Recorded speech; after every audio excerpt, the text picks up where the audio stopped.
Kaya sabi niya, hintayin ko lang kung ano si ate kayo nga. Sabi ko, sige lang. Kung ano, kung malalaman nila. Ayun. Ang boring siya rin. Basta alam niyo yung relasyon mo naman. Sa mga bata. Ayan tuloy na masira siya. Meron silang ano, Meron eh. pag mga awit na tatatawag din sa Hindi sali. ko nag-gram. Subukan lang niya sirahan kami. Hindi ko nag-gram. Ano mo, kung ano ginagawa natin sa kanila. Buhay. Wait lang. Hindi naman kami.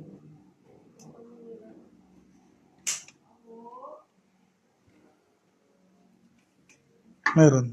Meron. Meron eh. Ay, mabuhay. Ano, likod no? Ba't di ako nag-gram? Wala ko nga naglalakad na eh. Nagawa In, na ang kulit. ayun. Yung dugtong mo, pre. Umupo na nga, 5 months lang. Okay, yan yung dugtong mo. May pit yun. Kaya pala pag inaalag na ay di ano, nailag mo. Sabi ko nga, Jig, ilan, di mo na yung kaya baka mo bitawan mo ngayon. Kaya baka ano yung wire patol. Dinuktaw mo yung wire, di ba? Kaya. Nung genius siya, Ayun, diba? Check natin yung wire. Nung inano. Sa pinahaba yan eh.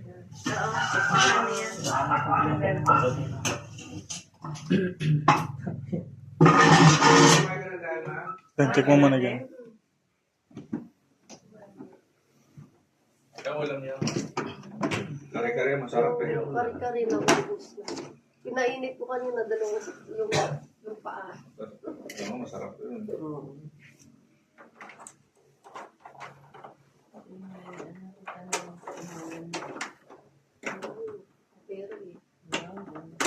Teka lang. Ba, Pero ano next na, na hamster. Yun siguro ulit. 74 na. Nag-gram daw. Ito. Meron. Sabi ko kayo, kapuntahin niya isang bibi doon, kakain namin. Hindi ko lang. Ayaw. Parang hindi. Ayun nga, pinuntahan niya. Dati, yung mga Eh. sira-sira. Ako. Kaya wala akong ano dyan sa mga ano niya. Hindi ako nagtiwala ka agad. Naniwala ka sa akin. Ganyan kami te, kasi Lagi ako na gitna. Kasi, Ayun dyan, check mo. Nandyan. Eh, syempre, Dapat tutunog yan eh. utusan naman, yun lang. Yung wire mo. Hindi, may kuryente naman siya eh. Sa wire na yan, baka ano. Problema yung sa wire. Yung dugtong. Makikipit naman. Kaya, Dapat tutunog yan eh. baka naman natin.